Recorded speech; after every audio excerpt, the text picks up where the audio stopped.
Hi everybody, it is Miss Smith. Today we are going to be reading a story called Corduroy, and Corduroy is probably one of Miss Smith's favorite books of all time. And what we're going to do is we're going to be talking about what happens in the story. So we're going to think about what happens in the beginning, the middle, and the end of our story. So let's get started and then we can see what happens. So, Corduroy. Corduroy is a bear who once lived in a toy department of a big store. Day after day, he waited with all of the other animals and dolls for somebody to come along and take him home.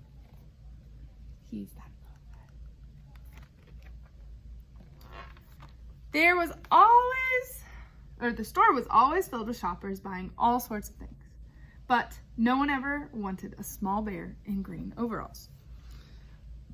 Then one morning, a little girl stopped and looked straight into Corduroy's bright eyes.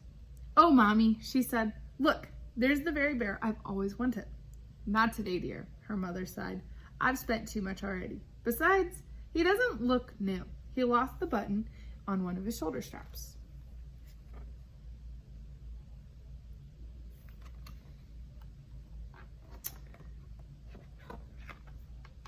Corduroy watched them sadly as they walked away. "I didn't know I'd lost a button," he said to himself. "Tonight, I'll go see if I can find it."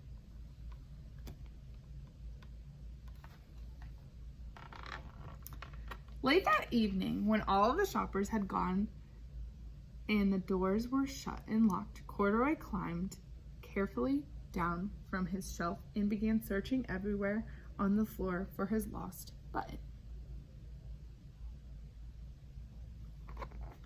Suddenly, he felt the floor moving under him.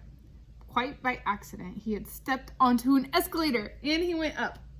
Could this be a mountain, he wondered? "I think I've always wanted to climb a mountain."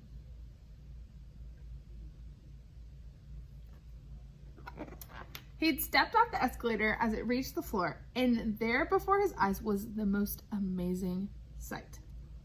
Tables and chairs and lamps and sofas and rows of bed.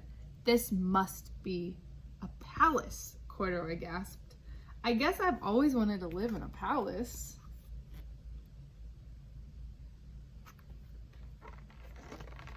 He wandered around admiring the furniture.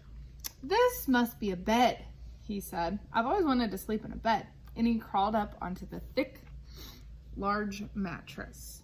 All at once, he saw something small and round.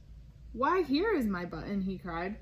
And he tried to pick it up, but like all of the other buttons on the mattress, it was tied down tight. He yanked and he pulled with both paws until, pop! Off came the button, and off the mattress Corduroy toppled. Bang! Into a tall floor lamp. Over it fell with a crash. Okay, so let's think about it. In the beginning of our story, we have Corduroy, and Corduroy is in the toy department, and he wants to go to someone's home. So now I would say we're in the middle, and Corduroy is looking for his button. He hasn't found his button yet. He found a button, but let's see if it's his button. Corduroy didn't know it, but there was someone else awake in the store. The night watchman was going on his rounds on the floor above. When he heard the crash, he came dashing down the elevator. "Now, who in the world did that?" he exclaimed. "Somebody must be hiding around here." He flashed his light under and over sofas and beds until it came to the biggest bed of all, and there was two fuzzy brown ears sticking up from the covers. "Hello," he said. "How did you get upstairs?" The watchman tucked Corduroy under his arm and carried him down the escalator,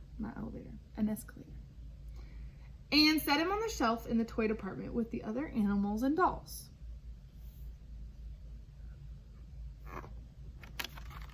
Corduroy was just waking up when the first customer came into the store in the morning. And there, looking at him with a wide, warm smile, was the little girl he'd seen a day before. "I'm Lisa," she said, And you're going to be my very own bear. Last night I counted what I've saved in my piggy bank, and my mother said I could bring you home. Shall I put him in a box for you? The sales lady asked. Oh no, thank you, Lisa answered, and she carried Corduroy home in her arms. She ran all the way up 4 flights of stairs into her family's apartment and straight into her own room. Corduroy blinked, and there was a chair and a chest of drawers. And among the girl-sized beds stood a little bed just the right size for him. The room was small, nothing like the enormous palace in the department store. This must be a home, he said. I know, I've always wanted a home. Lisa sat down with Corduroy in her lap and began to sew a button on his overalls. I like you the way you are, she said, but you'll be more comfortable with your shoulder strap fastened. You must be a friend, said Corduroy. I've always wanted a friend. Me too, said Lisa, and gave him a big hug. Okay, so in the end, did Corduroy get a home? Corduroy got a home in the end of our story. So in the beginning, Corduroy was looking for a home, and he was in our toy shop. In the middle of our story, Corduroy went looking for his button and got caught by the security guard. And at the end of our story, Lisa was able to buy Corduroy and take him home, and he got a new best friend.